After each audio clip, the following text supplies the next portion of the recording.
સુરતમાં સ્વાઇન ફ્લુએ દેખા દીધી। એક મહિનાની અંદર પાલિકાના આરોગ્ય વિભાગમાં 7 કેસ નોંધાયા। એક આધેડનું નિધન, 24 વર્ષીય મહિલાની ફ્લૂના લક્ષણો સાથે પ્રસૂતિ। સુરત સિવિલ હોસ્પિટલમાં એક 24 વર્ષીય મહિલાની સ્વાઇન ફ્લૂ થઈ જતા દાખલ કરવામાં આવી છે। પ્રેગ્નન્સી દરમિયાન મહિલાને સ્વાઇન ફ્લૂના લક્ષણો દેખાયા હતા। જો કે પ્રસૂતિ જરૂરી હોવાથી બાળકને જન્મ આપ્યો હતો, ત્યારબાદ સિવિલ હોસ્પિટલમાં સારવાર હેઠળ છે। અત્રે ઉલ્લેખનીય છે કે 8 દિવસ પહેલા ડિંડોલી રહેતા એક આધેડ પોલીસ કર્મચારીનું સ્વાઇન ફ્લૂના સંક્રમણ બાદ સારવાર દરમિયાન મોત નીપજ્યું હતું। 24 વર્ષીય પ્રેગ્નેન્ટ મહિલામાં સ્વાઇન ફ્લૂના લક્ષણો દેખાયા। શહેરમાં વકરી રહેલા રોગચાળા વચ્ચે હવે સ્વાઇન ફ્લૂએ પણ માથું ઉચક્યું છે। ઇન્ફ્લુએન્ઝા વાયરસના સંક્રમણે પણ શહેરમાં ઉપાડો લીધો છે। જિગીશા પાટડિયા, તબીબ, સુરત સિવિલે જણાવ્યું હતું કે લિંબાયત વિસ્તારમાં રહેતી 24 વર્ષીય એક પ્રેગ્નેન્ટ મહિલા સુરત સિવિલમાં દાખલ કરવામાં આવી હતી, જેને 3-4 દિવસથી શરદી અને ઉધરસ થઈ હતી।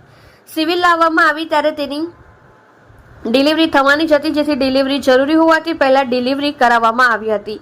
ડિલિવરી બાદ સ્વાઇન ફ્લૂ હોવાનું સામે આવ્યું। વધુમાં જણાવ્યું હતું કે માતાને શિફ્ટ કરવામાં આવી હતી। તેને શ્વાસની તકલીફ થતા આઈસીયુમાં દાખલ કરવામાં આવી હતી। ત્યારબાદ તપાસ કરાવતા સ્વાઇન ફ્લૂ હોવાનું સામે આવ્યું હતું, જેથી સ્વાઇન ફ્લૂની દવાઓ આપી સારવાર કરવામાં આવી રહી છે।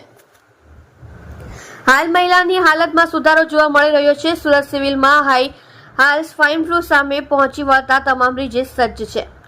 એક મહિનાની અંદર સ્વાઇન ફ્લૂના 7 કેસ નોંધાયા। મૂળ માંડવીના વતની અને ડિંડોલી માનસી રેસીડેન્સી ખાતે રહેતા 54 વર્ષીય હીરાસિંહ જયસિંહ ચૌધરી શહેર પોલીસમાં સેક્ટર 1 ખાતે એએસઆઈ તરીકે ફરજ બજાવતા હતા।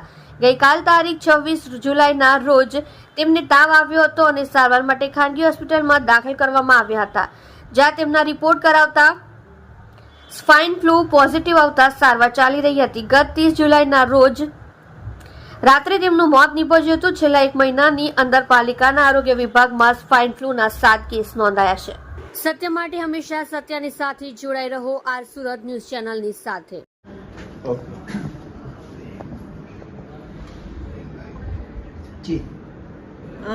હું નવી સિવિલ હોસ્પિટલ સુરત ખાતેથી તબીબ તરીકે આપ સૌને જણાવી દઉં કે અમારી પાસે એક મહિલા જે પ્રેગ્નન્ટ હતી, એ 24 વર્ષીય એક મહિલા અમારી પાસે આવી હતી, જેને 3-4 દિવસથી ખાંસી શરદીની તકલીફ હતી, જે લિંબાયતમાં રહેતી હતી। અને એ મહિલા અહીંયા આવી ત્યારે એને ડિલિવરી થવાની તૈયારી જ હતી। એની પરિસ્થિતિને જોયા બાદ જરૂરી ડિલિવરી કર્યા પછી મધરને ત્યાં શિફ્ટ કરવામાં આવેલી હતી અને એ પછી એને શ્વાસની તકલીફ શરૂ થતાં એને જરૂરી આઈસીયુમાં શિફ્ટ કર્યા પછી આગળ વધારે તપાસ કરાવતા અમને એનામાં સ્વાઇન ફ્લૂના લક્ષણો જણાયા હતા। આપ સૌને જણાવી દઉં કે સ્વાઇન ફ્લૂના લક્ષણોમાં મોટાભાગે ખાંસી, શરદી, ગળામાં દુખાવો સાથે તાવ આવવાની શક્યતાઓ રહેલી હોય છે। જો યોગ્ય સમયે સારવાર કરી દેવામાં આવે તો એમાં રાહત થઈ જતી હોય છે, પરંતુ જો સારવાર કરવામાં ના આવે તો છેલ્લે પેશન્ટને શ્વાસ લેવામાં તકલીફ પડતી હોય છે। આવી પરિસ્થિતિમાં જે તે દર્દીને દાખલ કરી અને વધુ આગળ સારવાર કરવાની આવે છે। અમારે ત્યાં દાખલ થયેલ પેશન્ટમાં ખાંસી શરદીની તકલીફ હતી અને પછી એને શ્વાસ લેવામાં થોડી તકલીફ જણાતા આઈસીયુમાં દાખલ કરી જરૂરી સારવાર કરી અને એને જે દવાઓ છે, જે સ્પેસિફિક સ્વાઇન ફ્લૂ માટે આપણે દવાઓ છે એ ચાલુ કરવામાં આવી છે અને એ દર્દીની હાલત અત્યારે સ્થિર છે। પહેલા કરતાં એમની હાલતમાં સુધારો જોવા મળી રહ્યો છે અને દર્દીને સારું થતાં એને વોર્ડ તરફ શિફ્ટ કરવામાં આવશે।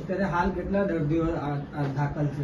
અત્યારે અમારે ત્યાં જે ગર્ભવતી મહિલા ત્યાં એક જ હતી અને ઓપીડીના બેઝ ઉપર આવા લક્ષણોવાળા ઘણા બધા પેશન્ટો આવે છે। સરકારશ્રીની ગાઈડલાઈન પ્રમાણે આમાં જરૂરી દવાઓ આપવામાં આવે છે। જો કેટેગરી સીમાં હોય પેશન્ટ, એનો મતલબ કે બહુ જ ગંભીર હોય તો આવા પેશન્ટોને દાખલ કરી અને આઈસીયુની જરૂર હોય તો આઈસીયુની અથવા વોર્ડ સાઇડ એને ટ્રીટમેન્ટ આપવામાં આવે છે। જરૂરી તપાસ કરાવવામાં આવે છે।